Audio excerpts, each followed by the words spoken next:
Hello friends, இன்றைக்கி பூண்டு ஊறுகாய் பண்ணுறது எப்படின்னு காமிக்கிறேன் பாருங்கள். எண்ணெய் ஊற்றணும். எண்ணெய் ஒரு 2 குழிக்கரண்டி ஊற்றுறேன். நான் ரீஃபைண்ட் ஆயில் தான் ஊற்றுறேன், நல்லெண்ணெய் இல்லை, அதனால் அது ஊற்றுறேன். அதை ஊற்றிட்டு அது சூடான உடனே தெரியுதுங்களா, இவ்வளோ பூண்டு உரிச்சு வச்சுருக்குறேன். இந்த பூண்டெல்லாம் அதில் போட்டு நல்லா ப்ரௌனிஷாக வர முடியும் வறுத்தெடுக்கணும். அதனால கொஞ்சம் எல்லாம்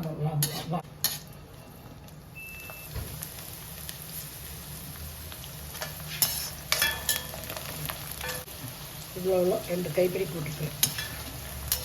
ஏன்னா இது அரைக்க தான் போகிறோம், அதனால் வர முடியும். இல்லை எண்ணெயிலே வதக்கணும். ஏன்னா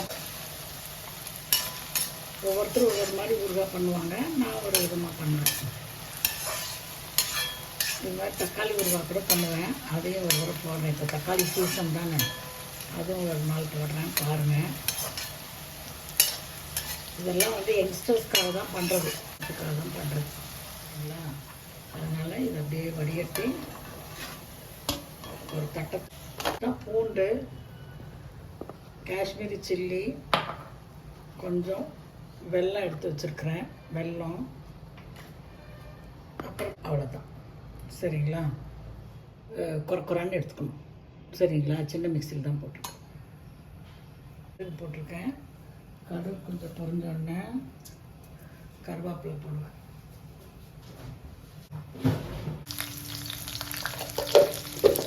ஒரு கொத்து கருவேப்பிலை பவுடர் பண்ணி வச்சுருக்கேன். கடுகும் பிற வெந்தயமும் அது கொஞ்சம் போடுறேன். அப்புறம் பெருங்காயத்தூள்,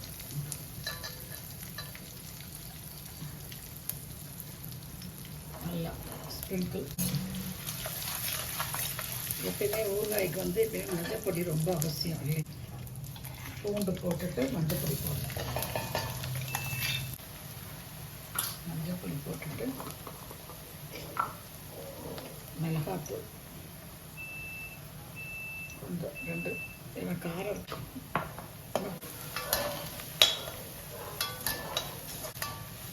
இதில் புளி நல்லா வெஜ்ஜாக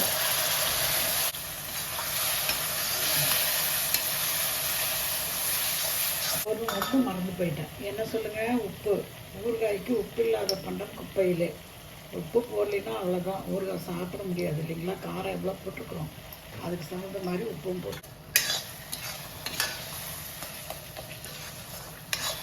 நல்லா எண்ணெயில் பூண்டை போட்டு நல்லா வறுத்தெடுத்து அதை அரைச்சிக்கணும் மிக்சியில்.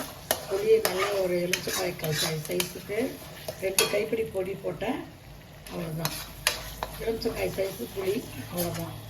அப்புறம் கடுகு வெந்தயமும் கொஞ்சம் வறுத்து பவுடர் பண்ணி வச்சுருந்தேன், அதையும் போட்டேன். கடுகு போட்டேன், கருவேப்பிலை போட்டேன், அரைச்சி வச்ச விழுதை போட்டேன், மிளகாத்தூள் போட்டேன், மஞ்சள்தூள் போட்டேன், உப்பு போட்டேன், வெல்லம் போட்டேன், கருவேப்பிலை நல்லா அந்த குத்துலாம் இதாகணும். ஏன்னா புளி நிறையா தான் போட்டுருக்குறோம், அவ்வளோதான்.